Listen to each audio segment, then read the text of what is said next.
देश में माओवादियों के खिलाफ चल रहे अभियान में साल 2025 को एक अहम मील का पत्थर माना जा रहा है। खासकर छत्तीसगढ़ के बस्तर संभाग में जो लंबे समय तक माओवादी गतिविधियों का रेड कॉरिडोर रहा, अब वहां माओवादियों का संगठनात्मक ढांचा काफी हद तक ध्वस्त हो चुका है। लगातार मुठभेड़, एनकाउंटर और बड़ी संख्या में नक्सलियों के सरेंडर के कारण बस्तर में अब केवल गिनती के ही कैडर बचे हैं।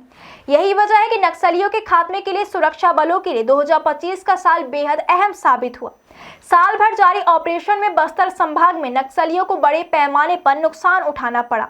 आंकड़ों के मुताबिक 2025 में 99 अलग अलग मुठभेड़ में सुरक्षा बलों ने 256 माओवादियों को ढेर किया।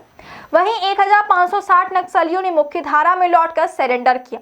बस्तर के अलावा तेलंगाना, आंध्र प्रदेश, उड़ीसा, मध्य प्रदेश और महाराष्ट्र जैसे राज्यों में भी माओवादी संगठन को काफी चोट लगी है। लेकिन सबसे बड़ा धक्का बस्तर में ही लगा, जहां पोलित ब्यूरो महासचिव बसव राजू, केंद्रीय समिति सदस्य कोसा दादा, राजू दादा, चलपति और बीजापुर में केंद्रीय समिति सदस्य सुधाकर समेत कई बड़े कमांडर मारे गए।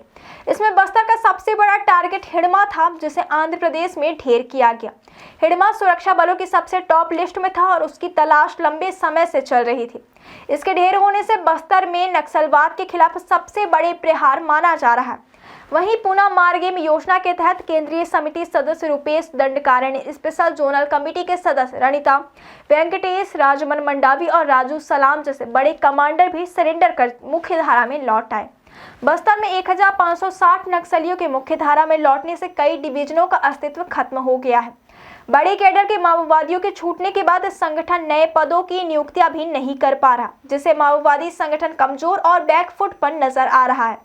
इस पूरी स्थिति ने सुरक्षा बलों को अगले साल 2026 में चलाए जाने वाले ऑपरेशन के लिए मजबूती प्रदान की है। केंद्रीय गृह मंत्री अमित शाह ने 31 मार्च 2026 तक नक्सलियों के खात्मे की डेडलाइन घोषित की है। बस्तर में नक्सल पूरी तरह कमजोर है और उनके सामने सरेंडर ही सबसे आसान विकल्प बचा है। वही जो नक्सली सरेंडर नहीं करेंगे, उनका एनकाउंटर होना लगभग निश्चित है। बस्तर रेंज के आईजी सुंदरराज ने भी नए साल की शुरुआत से पहले नक्सलियों से अपील की है कि वे सरेंडर करके मुख्य धारा में लौटे। 2025 ने नक्सलियों को कमजोर किया। 2026 में सुरक्षा बलों के ऑपरेशन और तेज होंगे और संभावना है कि छत्तीसगढ़ जल्द ही नक्सल मुक्त क्षेत्र बन सके। इस पूरी स्थिति से यह साफ हो गया कि देश की सुरक्षा और विकास की दिशा में यह अभियान निर्णायक साबित हो रहा है।